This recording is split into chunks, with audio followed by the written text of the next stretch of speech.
কিয়ামতের ময়দানে 5টা প্রশ্ন করা হবে। এই 5টা প্রশ্নের উত্তর না দিয়ে কোনো বনি আদম পাই নাড়াতে পারবে না। এর মধ্যে প্রথম প্রশ্ন, তার জীবনটা সে কোন কাজে লাগিয়েছে, জীবনের মধ্যে যে যৌবন ছিল ওই সময় কি করছে। এবং যৌবনের ইবাদতকে আল্লাহ তাআলা খুব বেশি পছন্দ করে।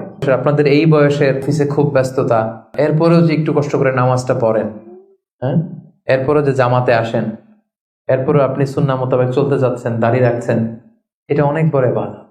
এটা আল্লাহ তাআলার কাছে অনেক বেশি প্রিয়। এই জন্য যৌবনটাকে যেন আমরা কাজে লাগাই, প্রিয় ভাইরা।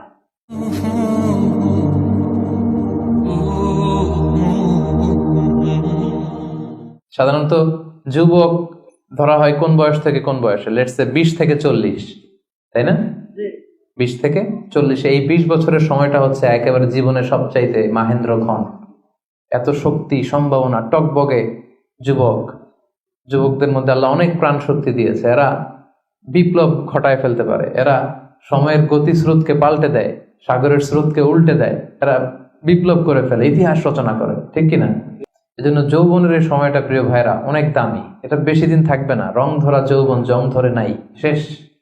এ দেখতে দেখতে ছোট্ট কিশোর হয়ে পৃথিবীতে এসেছিলেন, শিশু ছিলেন, কিশোর, তারপর এখন যুবক। কিছুদিন পরে বিয়ে করে থাকলে দেখবেন যে আল্লাহ ঘরে মেহমান পাঠিয়ে দিলে বাবা হয়ে গেছেন। কিছুদিন পরে মেয়েটারে বিয়ে দিলে এরপর কি হয়ে যাবেন? শ্বশুর হয়ে যাবেন, এরপরে নানা হয়ে যাবেন, দাদা হয়ে যাবেন। এই তো জীবন। This is the circle of life. রং ধরা যৌবন জং ধরে শেষ। এটা থাকে না খুব বেশি দিন। এই জন্য এই যৌবনের এই সময়টাকে যারা আল্লাহর ইবাদতে তারা কাটিয়েছে, তাদেরকে আল্লাহ তাআলা আরশের নিচে ছায়া দিবেন। নাশা ফি ইবাদাতিল্লাহ। এবং যৌবনের ইবাদতকে আল্লাহ তাআলা খুব বেশি পছন্দ করে। ইবাদতটা অনেক ব্রড সেন্সে যদি আপনি চিন্তা করেন, অনেকে মনে করে যে শুধু নামাজ পড়া, শুধু রোজা রাখা, শুধু জিকির করা, এটাই ইবাদত। আসলে ব্যাপারটা কিন্তু এমন নয়। মানব কল্যাণে আপনি যাই করেন, আল্লাহ তাআলার আদেশ পালনে আপনি যাই করেন, সবটাই ইবাদত, ঠিক কিনা? আপনি যদি রক্ত দেন, মুমূর্ষু রোগীকে বাঁচাতে রক্তের প্রয়োজন হয় না? আপনি যদি তাকে বাঁচাতে রক্ত দেন, এটাও ইবাদত। আপনি পরিবেশকে সুন্দর রাখার জন্য গাছ লাগালেন, এটাও ইবাদত। আপনি একজন মানুষ বিপদে পড়েছে, he doesn't know what to do, আপনি তাকে কনসালটেশন করলেন, কিছু সুন্দর পরামর্শ দিলেন, গাইড করলেন যে এইটা ভুল, এইভাবে করো। এই যে আপনি টাইম ব্যয় করলেন, কনসালটেশন দিলেন, এটা ইবাদত। অনেকে মনে করে যে শুধু তাসবিহ, জিকির, কোরআন তেলাওয়াত এগুলোই মনে হয় ইবাদত। না, যে পথেই আল্লাহর সন্তুষ্টি, যে কাজ করলে আল্লাহ তাআলা সন্তুষ্ট হন, এই সবগুলো কাজই কিন্তু ইবাদত।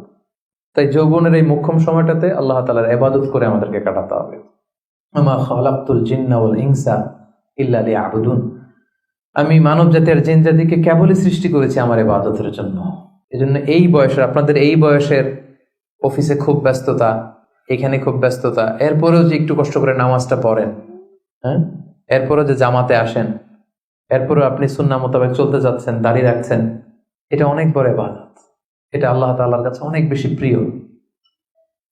বৃদ্ধ বয়সের ইবাদতের চেয়ে যৌবনের ইবাদত আল্লাহর কাছে অনেক বেশি প্রিয়। এর কারণ হচ্ছে, বৃদ্ধ বয়সে ইবাদত ছাড়া করবেটা কি? ইবাদত ছাড়া তো সময়ই কাটে না। কারণ ঘরে এর কথা শোনার কেউ নাই, কেউ সময় দেয় না, রাতে ঘুম আসে না, 3টার দিকে ঘুম ভেঙে যায়। বাংলাদেশের কথা যদি বলি, দেখবেন যে মুরব্বীরা 3টা-4টার পরে নাকি ওনাদের ঘুমিয়ে আসে না। তো অজু করে ইমাম সাহেবের 1 ঘন্টা আগে আসে মসজিদে ফজর পড়তে। ইমাম সাহেব দেরি করলো কেন, মুয়াজ্জিন দেরি করলো কেন, ওনারা এটা বলে। কারণ ওই যে ঘুম আসে না, কি করবে? তখন তার ইবাদত করা ছাড়া সময়ই কাটে না।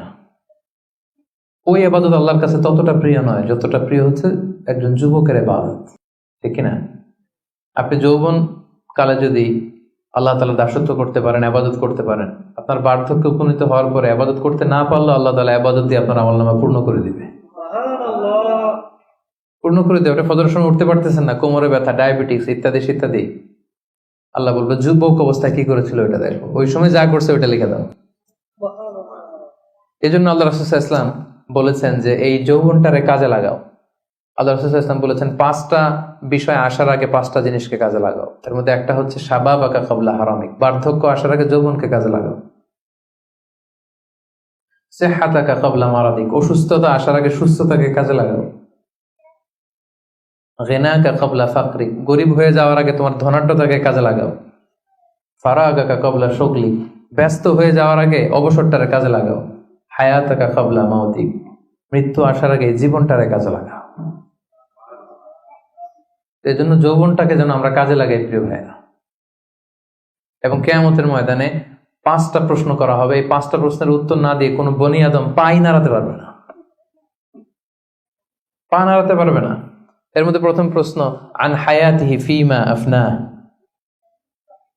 তার জীবনটা সে কোন কাজে লাগিয়েছে। ও আন শাবাবিহি ফিমা আবলা, জীবনের মধ্যে যে যৌবন ছিল ওই সময় কি করছে, ওই সময় কি ইসলামের বিরুদ্ধে তার কাজ করেছে, হারাম কাজগুলোতে সময় ব্যয় করেছে, হারাম ব্যবসা করেছে, হারামের সাথে সম্পৃক্ত ছিল, ইসলাম বিরোধী গোষ্ঠীর সাথে সম্পৃক্ত ছিল।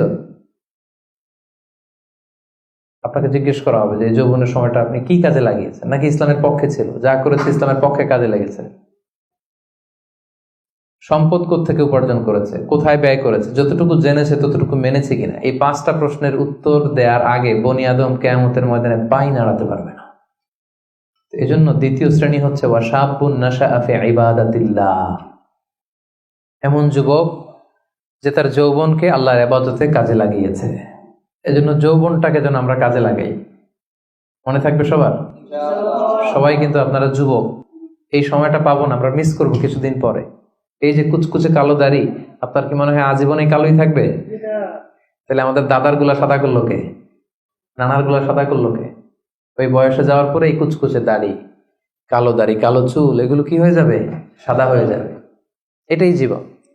সো সময়টাকে যেন আমরা কাজে লাগাই, আমরা যেন অন টাইমে জামাতের সাথে সালাদগুলো যেন আদায় করি, কোনো হারাম কাজের সাথে যেন আমরা সম্পৃক্ত না হই। খুব হিসেব করে করে আমাদের এই যৌবনের চমৎকার সময়টা যেন আমরা কাজে লাগাই। মনে থাকবে তো ইনশাআল্লাহ?